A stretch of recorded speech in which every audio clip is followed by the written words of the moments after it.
경제 성장률을 어떻게 전망치를 내놨는지 제 주관적인 의견을 물론 분석은 중간에 하겠지만 기본적인 수치라든지 데이터는 IMF에서 발표한 그대로 팩트만을 전달드리고 그 뒤에 뭐 중간중간 그리고 그 뒤에 우리나라를 둘러싼 불확실성 등에 대해서 뭐 잡담 정도로 해보는 시간 가져보겠습니다. 제가 뭐 뛰어나신 그 경제 전문가분들이 있는데 제가 기술 쪽을 주로 하는 사람으로서 뭐 전문적인 분석을 한다기보다는 그냥 잡담하면서 구독자분들이랑 공감하고 댓글로 구독자분들 중에 저에 대해 저보다 훨씬 경제를 분석가이신 분들이 분명히 수도 없이 계시기 때문에 댓글 남겨주시면 제가 공부해보는 시간 갖도록 하겠습니다. 우선 원래는 2.6% 정도를 전망했었는데 이번에 2.0% 충격적인 하향 조정이 있었죠. IMF가 이런 하향 조정을 한 배경 설명을 했는데 뭐 당연한 내용만이 담겨 있긴 합니다. 미중 무역 갈등으로 인한 직격탄이 뭐 우리나라가 수출 위주이다 보니 뭐 당연히 직격탄을 맞고 있는 건데 그에 대한 내용과 뭐 저도 중국의 불공정한 관행은 빨리 개선됐으면 하지만 이 미중이 현명한 합의책을 마련해서 하루빨리 이 미중 무역 분쟁이 총괄적인 합의가 되어서 부분적 합의 말고요 빅딜이 되어서 우리나라 경제의 불확실성이 조금 줄어들었으면 배터리가 없네요. 줄어들었으면 하는 마음뿐입니다. 그런 부분에 대한 불확실성, 즉 미중 무역 분쟁에 대한 불확실성을 예로 들었어요. 중국의 관행을 바로잡는 게 결국 이 미중 무역 분쟁의 목적인데 그걸 위해서는 전 세계가 지금 그걸 위해서 피해보고 있는 상황이 조금은 안타까울 따름이죠. IMF가 공식적으로 발표한 세계 경제 전망을 자세히 보면 이 세계 제조업의 하락세가 일단 첫 번째고 무역 장벽들이 관세로 인해서 굉장히 높아지고 있어요. 일본도 지금 우리나라의 어떤 무역 전쟁을 치르면서 장벽을 높이고 있는데 그런 높아지는 무역 장벽, 그 IMF에 써진 그 글을 그대로 그냥 읽어드리면 영어죠. IMF가 발표한 내용은 글로벌 매뉴팩처링 다운턴과 라이징 트레이드 베리어스를 짚었죠. 영어 발음 구렸죠? 죄송합니다. 결국 제조업 무역 갈등, 금융시장, 심리 악화 등을 이유로 전망을 전반적으로 하락시켰다. 뭐 요 정도로 보면 뭐 크게 틀리지 않습니다. 내년에 반도체가 상승턴에 진입하는 거는 뭐 확실하기에 한국의 내년 포인트는 2.2%로 0.2% 정도 반등한다고 잡았지만 그래도 그다지 반등폭이 뭐 충분하지 않고 추가 상승 가능성의 물음표가 계속해서 존재를 하죠. 이는 또 개인적인 생각에 큰 틀에서의 한국 산업 구조의 한계가 반영됐다 이렇게 생각을 합니다. 사실 이건 국민으로서 굉장히 안타까운 부분인데 너무나 제조업 위주거든요. 이게 맨날 뉴스에서 하는 소리라 지겨워서 제가 뭐 자주 이런 말을 하진 않는데 10년 전에도 제조업이 우리나라를 장악하고 있었고 지금도 코스피 시가총액 상위 기업들을 보면 뭐 셀트리온 정도를 제외하고는 제조업입니다. 서비스 산업 쪽이 너무나 부진하죠. 근데 셀트리온이라는 회사는 굉장한 성장성을 품고 있고 저도 굉장히 긍정적으로 보고 항상 뭐 만약에 제가 주식을 했다면 매수 종목이 있었을 정도로 제가 주식을 하진 않는데 그 정도의 아주 매력적인 회사인 건 맞아요. 근데 이 셀트리온이라는 회사에 대해서 제가 뭐 안 좋게 말하려는 건 아니고 좀 불확실성이 너무나 많습니다. 그러니까 뭔가 한 나라의 산업을 떠받치기에는.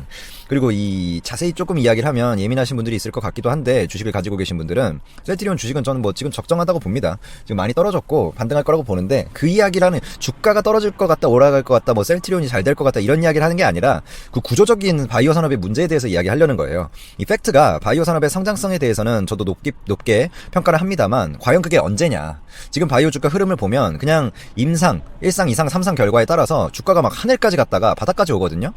이게 과거에 어떤 트랙 데이터가 없기 때문에 지금 바이오 기업들 가능성 있다고 하는 그 기업들이 매출에 비해서 말도 안 되게 높은 시가총액이 책정이 되어 있습니다. 물론 가능성에 대한 표현이고 이게 어느 산업이나 주가에 프리미엄이 붙을 수 있는 거기 때문에 당연히 그럴 수 있고 그렇게 뭐 많이 오를 수도 있고 나쁘지 않다고 봅니다만 아무런 펀더멘털 없이 10배 뛰었다가 10배 죽는 이런 상황이 바이오 그 어떤 산업 구조 전체가 의약품 바이오 회사 한두 개 하나가 의약품 단 한두 개의 임상 실험 결과에 그것도 최종 임상 실험 결과도 아니고 그 중간 1상, 2상, 3상에서 회사 운명이 왔다 갔다 하는 이런 상황은 결국 이익이 나는 캐시카우 쉽게 말해서 파이프라인이죠. 그런 게 너무나 적어서 벌어지는 상황이거든요.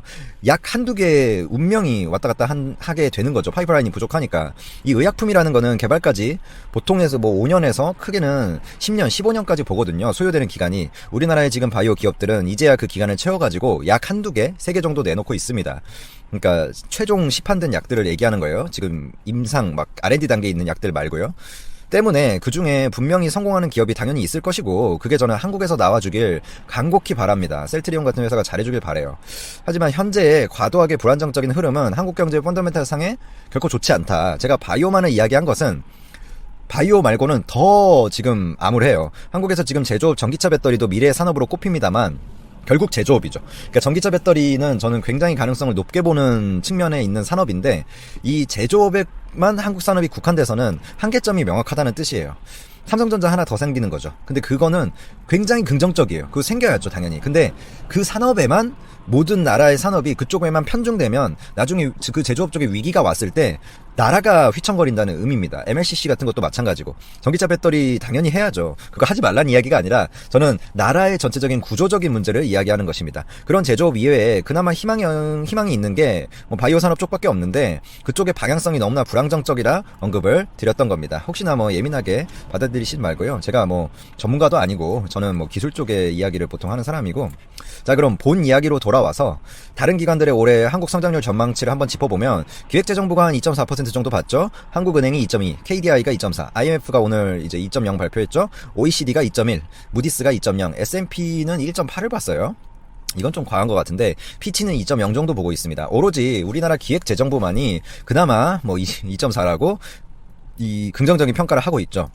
기획재정부는 정확히 그 발언을 정리하면 2.4에서 2.5를 보고 있는 거예요. 그럼 우리나라가 가지고 있는 이런 대외 불확실성은 무엇이 있냐? 제가 뭐 기획재정부에 대해서 안 좋은 소리 하려는 건 아니고, 그냥 그렇게 전망했다더라, 그냥 그 팩트를 전달해 드린 것 뿐입니다. 주관적인 의견은 안 붙이도록 할게요. 그럼 우리나라가 가지고 있는 이 대외 불확실성만 잡담 삼아 또 뒤에 한번 붙여보면 좋을 것 같습니다. 결국 큰 틀에서 무역분쟁과 일본 경제전쟁이죠. 무역분쟁은 이번 스몰딜에서도 부분적인 합의에 이뤘죠. 전혀 핵심적인 딜을 못 해냈다는 의미입니다. 부분적인 합의에 이르러서 좋다는 게 아니라, 관세 연기는 잠깐의 안도를 주었지만 추가적인 그런 어떤 발표들이 아직 안 나오고 있습니다. 거기서 추가적으로 미국과 중국이 발표한다고 한 것들이 지적재산권 관리의 법제화라든지, 중국의 자국 우선주의에 근거한 뭐 보조금 같은 거 폐지한다든지, 또 뭐가 있을까요? 뭐 페이백 하는 것들, 그리고 뭐 이런 기술 탈취하는 것들, 그런 관리 방안이라든지 추가적인 발표가 나오지 않는 이상 이 부분에 있어서는 적어도 이번 연도 넘기기까지는 뭐 변화가 크게 없을 것이다, 이렇게 판단이 됩니다. 이런 생각을 IMF도 하고 있는 거죠. 또한 일본 경제 전쟁에 있어서도 우리나라가 굉장히 잘해주고 있는 건 맞습니다. 공급처 다변화나 국산화 빠르게 추진을 하면서 반도체나 디스플레이 생산에 있어서 단 웨이퍼 한 장의 감산도 안 하고 넘겼죠. 오히려 삼성은 EUV 관련 투자를 3조나 추가로 하고 있습니다. EUV PR이 제재 품목인데도 불구하고, 즉 일본이 의도한 피해를 한국은 전혀 입지 않고 있지만, 분명하게 이런 경제 쪽으로 짚어야 될 것은, 일본과의 경제 전쟁에서는 우리나라가 그렇게 잘해주고 있지만 분명하게 이 경제 상황에서 짚어야 될 것은, 국산화라는 과정 자체가 중복 투자일 수밖에 없거든요. 다른 데서 그냥 주면 되는 거를 이게 체질 개선인데 결국엔 중복 투자라서 경제적으로 따지면 마이너스는 맞습니다. 이에 일본은 더 큰 손해를, 산업 자체가 괴멸되는 손해를 입고 있긴 하지만, 경제전쟁이라는 것은 사실 우리나라가 손해를 적게 입었다고 해서 승자가 되는 게 아니에요. 승자가 없습니다. 경제전쟁에는 양 국가가 큰 피해를 동시에 입고, 뭐 어느 쪽이 좀 적게 입었다라고 보는 게 뭐 맞는 표현이죠. 이 부분에 있어서도 일본이 자신들이 원하는 정치적 목적을 달성하기 위해서 양국의 경제 상황을 계속 악화시키고 있는 건데, 뭐 치킨 게임이라고 표현할 수도 있겠죠. 이 부분에 있어서도 분명히 적정한 합의가 이루어져야지 될 것으로 생각이 됩니다. 사실 제가 한 말들은 제가 뭔가 분석하고 뭐 이러려고 한 의미는 아니고, 현재의 경제 IMF가 이제 발표를 했으니까 그런 불확실성에 대해서 그냥 공감하고 서로 나눠보자, 그냥 그런 잡담 차원의 말로 가볍게 들어주시면 될 것 같습니다. 두 불확실성이 만약에 이번 한 해를 짓누르지 않았다면 뭐 주가도 이렇지 않았을 것이고, 경제 성장률도 저렇지 않았을 것이 확실합니다. 주가가 코스피 보면 뭐 그 상승분을 다 내놨죠.